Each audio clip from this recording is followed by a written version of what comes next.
समस्त संत हरि भक्तन की, श्री वृंदावन धाम की, श्री सद्गुरुदेव भगवान की।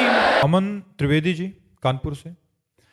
श्री हरिवंश महाराज जी श्री देवरा बाबा जी महाराज जी से किसी ने एक बार पूछा कि आपकी आयु का कोई सही अंदाजा नहीं लगा पाता, तो उन्होंने कोई सही जवाब नहीं दिया था, लेकिन जब अवस्था पूछी गई तो उन्होंने कहा ईश्वर लीन अवस्था है। बहुत सुंदर बात, बहुत सुंदर महाराज जी ईश्वर लीन अवस्था क्या होती है? आपके प्रवचन में भी कुछ ऐसा सुनने को मिला। कृष्णाकार वृत्ति, भगवदाकार वृत्ति, बहुत सुंदर वो थे, महापुरुष थे, वो ठीक कह रहे थे। अवस्था क्या है?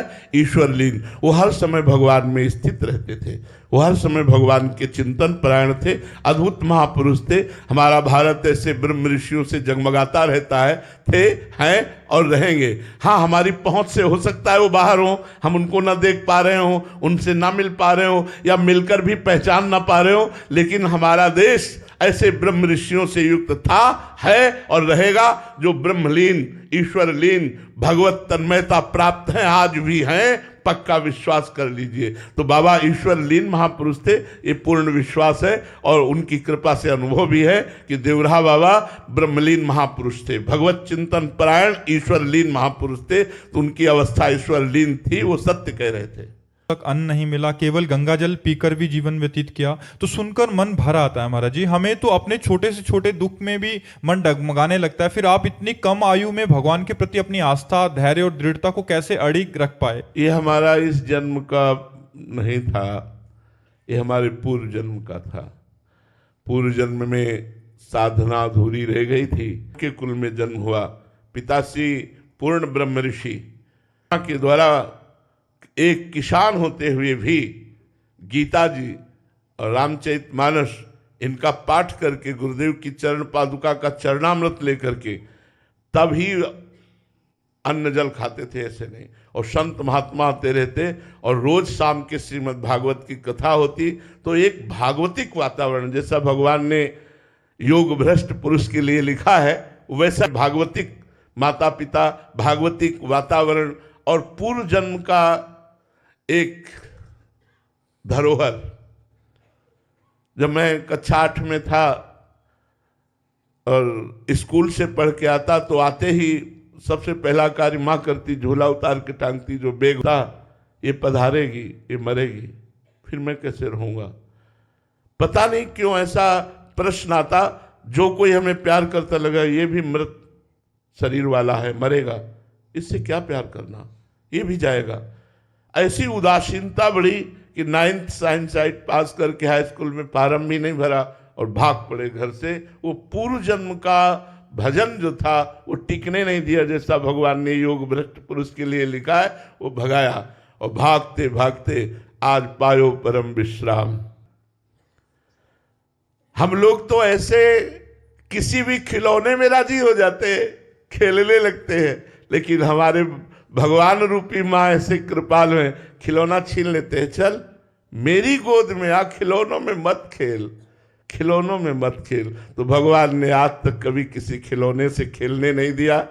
शरीर कष्ट में हो, वातावरण प्रतिकूल हो और मन परमानंद में मगन हो, क्या फर्क पड़ता है? लालजू ने ले लिया है। इसलिए व्यवहारिक शब्दों में कभी आने पर तो हम व्यथा उत्पन्न कर सकते हैं, लेकिन आध्यात्मिक बात कहते हैं कि हमें जो सुख है वो ब्रह्मा जी को भी सुख नहीं है। हमें जो आंतरिक सुख है वो ब्रह्मा जी को भी सुख नहीं, क्योंकि ब्रह्मा जी को भी सृष्टि की चिंता है, हमें उसकी भी चिंता नहीं है। जहां भगवान की सब संपत्ति रघुपति की आई, सब संपत्ति प्रभु की है, पर उसे जब ये समझ में आता है कि मेरी, तो भगवान वहां कैंची चला देते हैं, काट देते। नहीं, तेरा कुछ नहीं, सब कुछ मेरा, मेरी माया से नहीं, मेरे वैभव से नहीं, मेरी प्रतिष्ठा से नहीं। तो भगवान अपने शरणागतों को इसीलिए सदैव प्रतिकूलता देते रहते हैं, जिससे वो कहीं संसार में फंसे ना और एकमात्र भगवान से प्यार हो। भगवान का आशिक सिर्फ भगवान का आशिक होना चाहिए।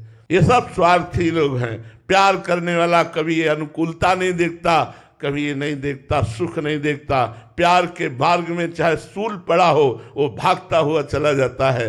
आशिकी कोई इतनी सस्ती है? और फिर हरि से आशिकी, जहर का प्याला पिलाया जा रहा है। संपूर्ण समर्पण मीरा जी का। नाच नाच कर कहती मेरे तो गिरधर गोपाल दूसरों न कोई। अरे अमृत का प्याला पिलाना चाहिए महाराज, आप विष का प्याला पिला रहे हो। क्या क्या कृत्य नहीं करवाए जा रहे, क्यों? भगवान अपने समर्पण किए हुए भक्त की महिमा को प्रकाशित करते हैं कि चाहे जितनी प्रतिकूलता हो मेरा भक्त प्रसन्न रहता है। प्रहलाद जी कभी कोई शिकायत भगवान से नहीं की, मीरा जी ने कभी कोई शिकायत नहीं की। ऐसे हमें जो बाहरी आप दृश्य देख रहे हैं वो बिल्कुल विपरीत है, आंतरिक जो बात देख रहे हैं वो बिल्कुल अलग है। हाँ, कभी अगर हमें सोच या तनिक भी चिंता होती है तो शरणागत जनों की, जो हमारे श्री जी के शरणागत संत जन हैं, बच्चे जन हैं, इनके विषय में कभी चिंता होती है। ठाकुर जी से प्रार्थना करते हैं कि आपने इनका घर बार छुड़ाया है तो ये माया में न फंस जाए, आप कृपा करो, अपनी रूप माधुरी, अपने नाम की ऐसी इनको वृत्ति दो कि चित्त आपके चरणों में लगा रहे और इनका भरण पोषण, आप विश्वंभर हैं, विश्व का करने वाले हैं, इनका भरण पोषण हो, ये भटके ना कभी और आपके चरणों की आराधना करें। अगर चिंता होती है तो सिर्फ एक बात की होती है, इन शरणागतों की अपनी तो कोई परवाह नहीं है, न जीवन में थी, न है, न रहेगी।